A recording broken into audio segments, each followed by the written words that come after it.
Hi children, how are you? I hope all of you good at home. See, today I'm taking class 8th. Okay, that is subject general science. That is biology part. Okay, so today we will discuss about the topic that is cell structure and functions. Okay, so today we are going to discuss about this topic cell structure and function. Okay, see, let us start with the topic that is introduction. Children, you have already learned that things around us are either living or non living. Further, you may recall that all living organisms carry out certain basic functions. Can you list these functions? Yes. So, the different set of organs perform the various functions you have listed. Yes. So, like what? Excretion, reproduction, yes, and what other functions, that is reproduction, excretion and respiration. So these are the some of the functions that you have already studied in class 7th. Yes, so these functions carry out, so these are so that is some of the, these are the functions that is carry out in our body. Yes, so some of the organisms which carry out organisms which carry out certain basic functions. So in this chapter you shall learn about the basic structural unit of an organ. Like what are the organs which are present in our body? That is what? Liver, pancreas, yes. So these kidneys. So these are the some organs which are present in our body, like heart, lungs. So these all organs which carry out certain functions. Yes, so some used to digest the food, some used to excrete the waste from our body. Okay, and also some organs which like kidneys which help us to purify blood. Yes, so these are the some organs which help to carry out certain functions.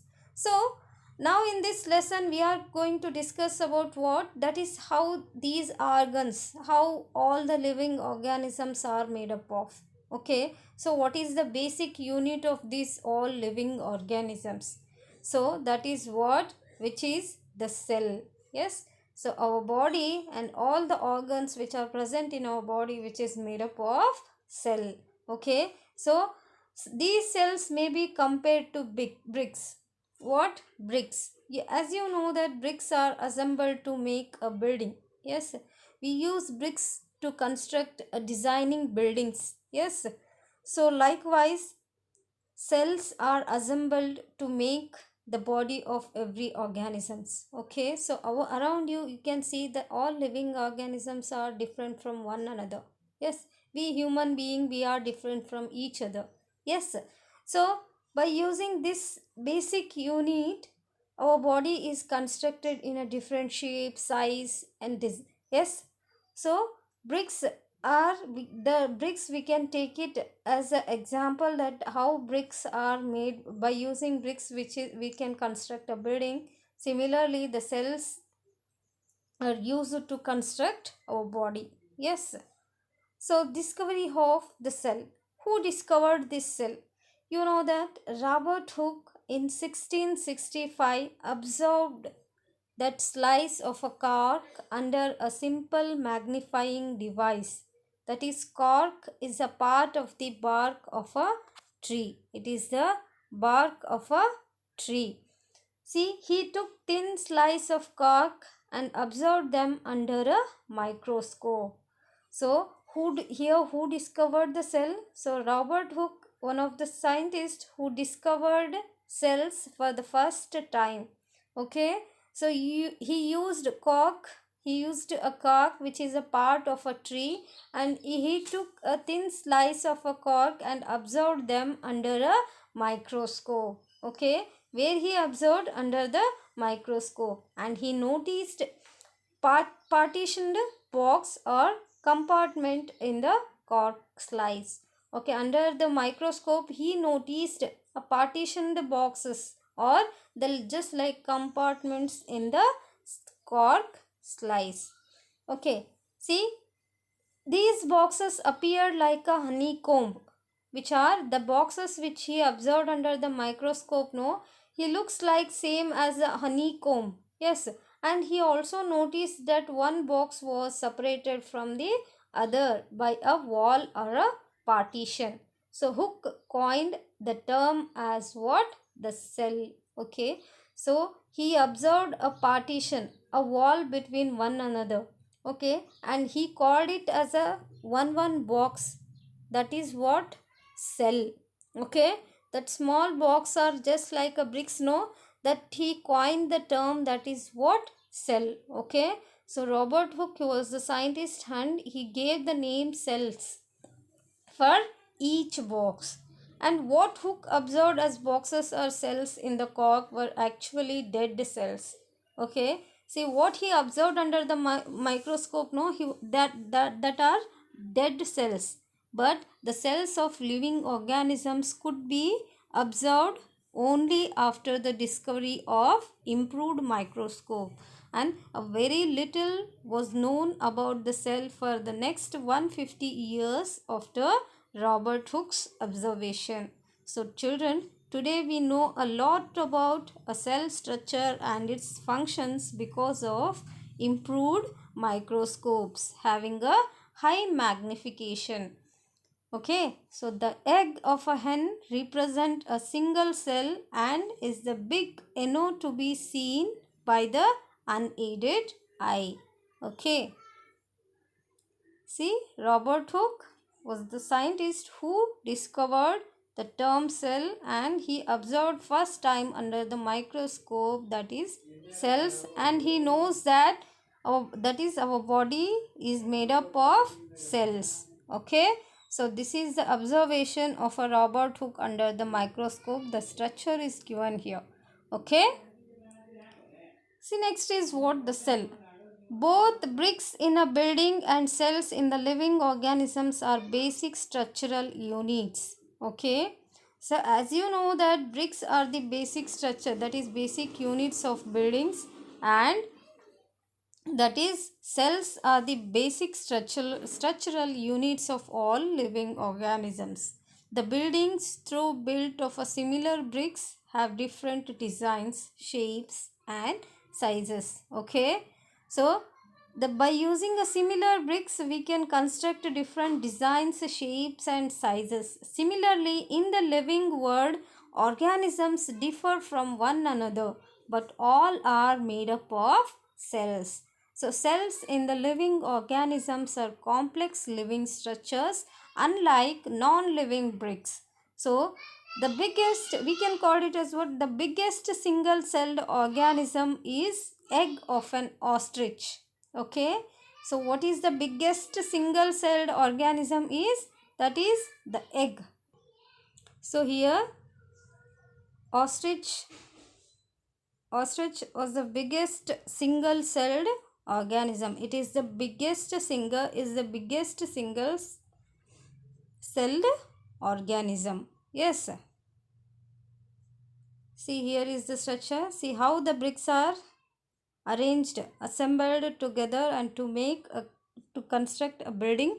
Likewise, by arranging the cells, we can it construct a organism. So here is the structure is given, so which are similar to each other. Yes, so like bricks how arranged, just like our cells are arranged like this only. This is the onion peel cell.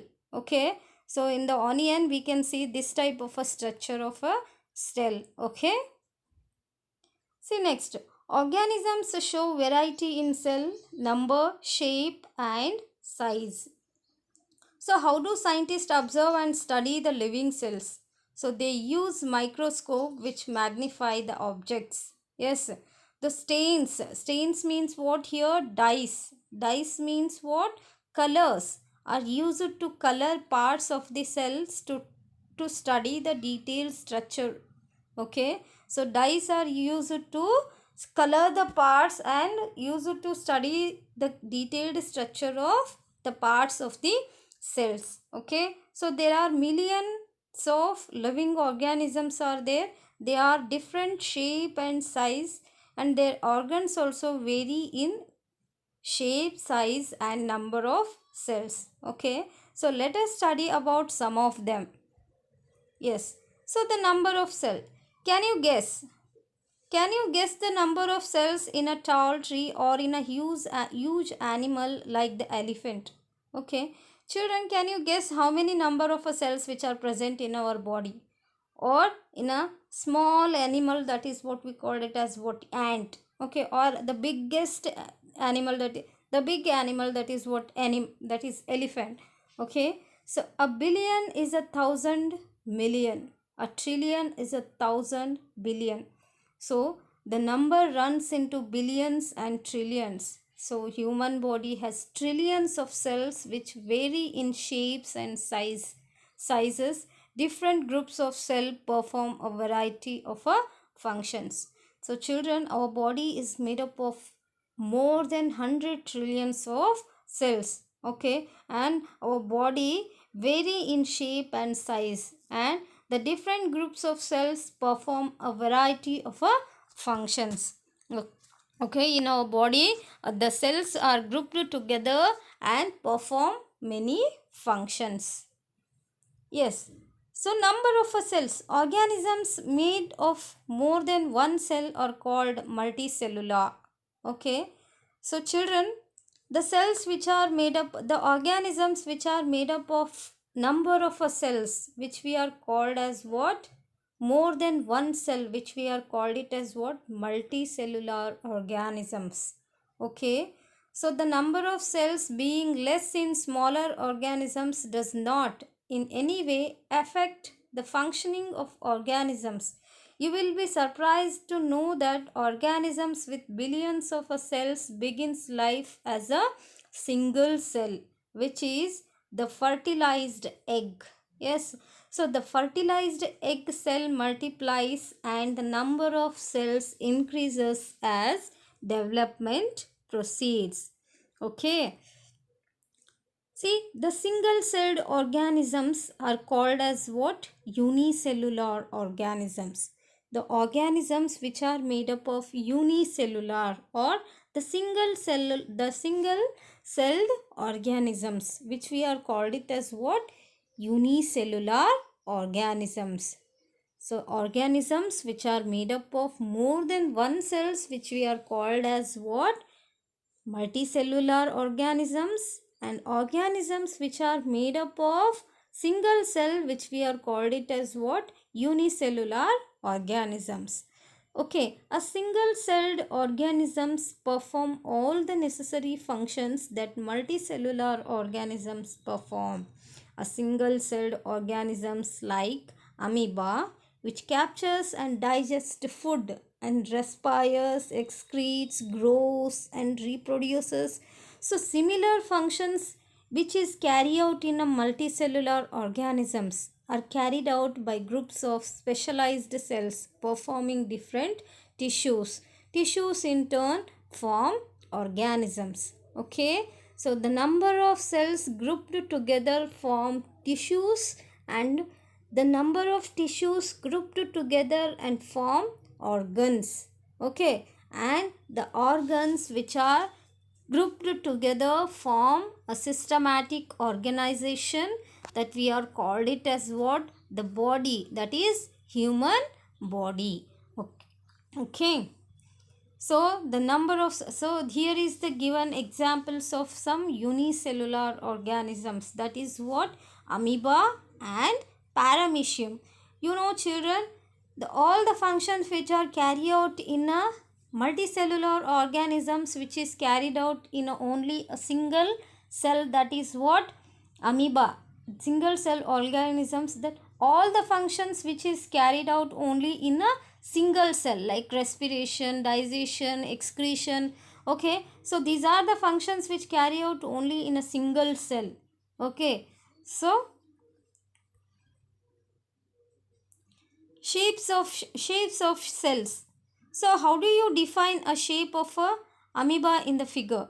You may say that the shape appears irregular. Yes, fact that amoeba has no definite shape. when we see amoeba under the microscope means we cannot get the proper shape of the amoeba. Why? Because it does not have any definite shape. Unlike other organisms, it keeps on changing its shape. Okay. So observe the projection of varying length producing out its body. These are called as what? Pseudopodia. Yes. These projections appear and disappear as amoeba moves or feeds.